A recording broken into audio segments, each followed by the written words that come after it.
Bonjour à tous, bienvenue à notre méditation quotidienne.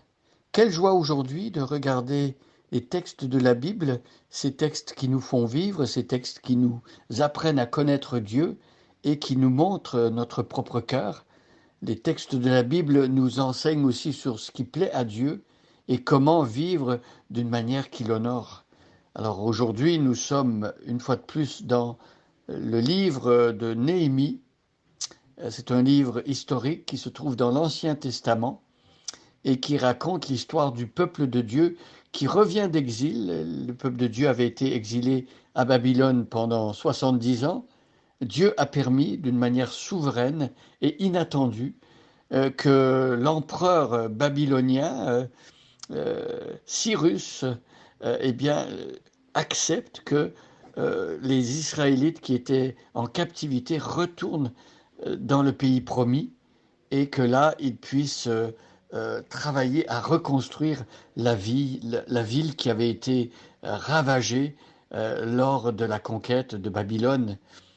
Et donc, nous voyons que dans ce premier chapitre de Néhémie, c'est Néhémie qui reçoit des nouvelles alarmantes de son pays et des habitants qui sont restés en Israël.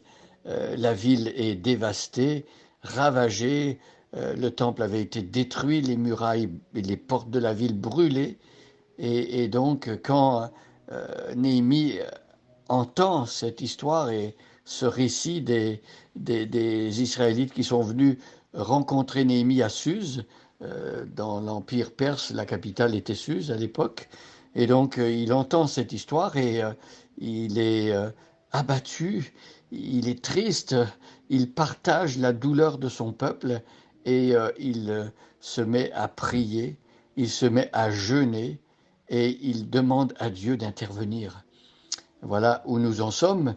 Je vais aujourd'hui lire le verset 6, euh, mais avant nous allons regarder le texte dans son contexte et ainsi donc nous allons relire tout le chapitre et nous arrêter aujourd'hui donc sur le 6e verset.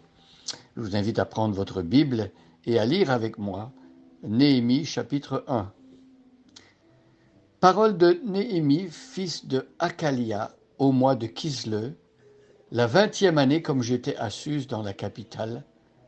Anani, l'un de mes frères et quelques hommes arrivèrent de Juda. Je les questionnai au sujet des Juifs réchappés qui étaient restés de la captivité et au sujet de Jérusalem. Ils me répondirent, ceux qui sont restés de la captivité sont là dans la province au comble du malheur et de l'opprobre.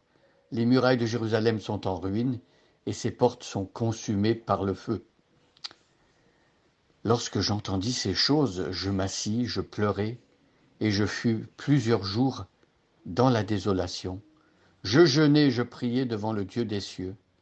Et je dis, ô Éternel, Dieu des cieux, Dieu grand et redoutable, toi qui gardes ton alliance et qui fais miséricorde à ceux qui t'aiment et qui observent tes commandements, que ton oreille soit attentive et que tes yeux soient ouverts, écoute la prière que ton serviteur t'adresse en ce moment, jour et nuit, pour tes serviteurs les enfants d'Israël, en confessant les péchés des enfants d'Israël, nos péchés contre toi, car moi et la maison de mon Père, nous avons péché.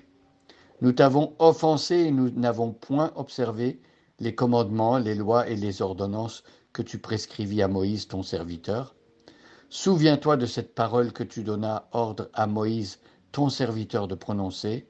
Lorsque vous pécherez, je vous disperserai parmi les peuples, mais si vous revenez à moi, et si vous observez mes commandements et les mettez en pratique, alors quand vous seriez exilés à l'extrémité du ciel, de là je vous rassemblerai, et je vous ramènerai dans le lieu que j'ai choisi pour y faire résider mon nom. Ils sont tes serviteurs et ton peuple que tu as racheté par ta grande puissance et par ta main forte.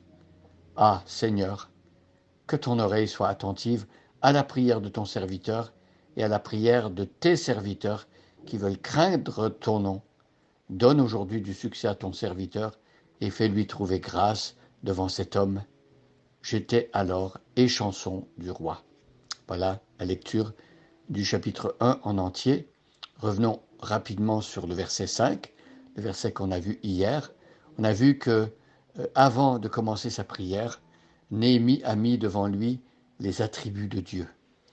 Un Dieu omnipotent, un Dieu grand, redoutable, un Dieu fidèle, un Dieu qui fait miséricorde. Voilà ce dont nous avons besoin lorsque nous prions, de nous souvenir de qui est Dieu.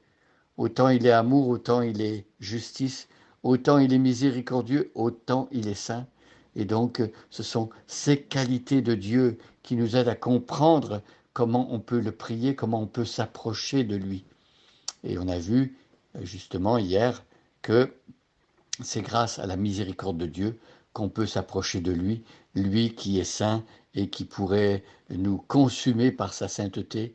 Il accepte de faire miséricorde parce qu'il est fidèle et parce qu'il a contracté une alliance avec son peuple. Alors aujourd'hui, nous regardons le verset 6. C'est Néhémie qui continue sa prière. Il demande que l'oreille de Dieu soit attentive et que ses yeux soient ouverts. Alors là, c'est un anthropomorphisme parce qu'évidemment Dieu est esprit. Il n'a pas littéralement des oreilles, il n'a pas littéralement des yeux, mais Dieu est capable d'entendre les prières et même il entend toutes les prières. Rien ne lui échappe. Et Dieu est capable de voir aussi les situations dans lesquelles nous sommes. Et il voit tout, absolument tout, rien ne lui échappe. Et donc, ici, Néhémie demande à Dieu d'écouter la prière de son serviteur. Néhémie se présente comme un serviteur de Dieu. Il est fonctionnaire d'un empereur juif qui fait partie de l'Alliance et il sait qu'il a été choisi pour une mission particulière et il est là pour servir Dieu et son peuple. Écoute la prière que ton serviteur t'adresse en ce moment. Alors il se sait dans la présence de Dieu et il demande que Dieu écoute.